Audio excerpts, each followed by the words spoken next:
नमस्कार श्रोताबिन्दहरू, स्वागत छ फेरि तपाईलाई मेरो नयाँ भ्लगमा। छोटो मिठो भ्लग, कुनै लामो भ्लग हुँदैन, सानो हुन्छ, छोटो हुन्छ, मिठो हुन्छ।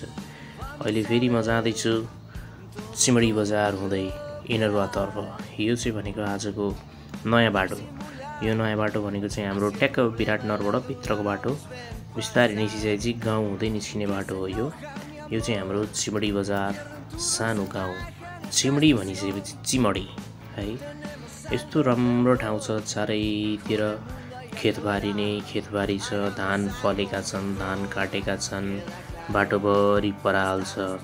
कस्तो राम्रो छ हाम्रो शान्त सुन्दर विशाल देश हाम्रो नेपाल। हेर्नुहोस् कस्तो मजाले फाँट छ, हरिया हरिया टाढादेखिको जङ्गल छ, खेत छ, गाछीहरू छन्। छेउमा हेर्नुहोस् इँटाभट्टा छ। इँटाभट्टा चाहिँ चलेको छैन, किन बन्द भयो होला, त्यो चाहिँ मलाई थाहा भएन है।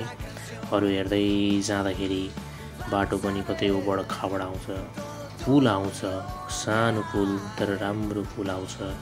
हेर्नुहोस् पुलको वरिपरि हेर्दा पनि खेतै खेत छन्। भोलिको दिनमा यस्तो खेत देख्न पाइएला कि नपाइएला भन्ने बडो सोचमा डुबेर बस्छु म। केही समयको लागि ध्यान गर्छु म।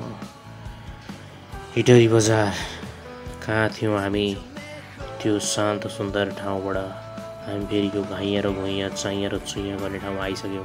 हेर्नुहोस् यति न जाम हुन्छ, यति न जाम हुन्छ इटरीमा, के भन्नु। त्यही भएर मलाई वाक्क दिक्क प्याक्क लागेर मैले अब म यहाँ केही गर्दिनँ, म मोबाइल अफ गर्छु भनेर मैले मोबाइल अफ गरिदिएँ है। हेर्नुहोस् यस्तै छ जिन्दगी।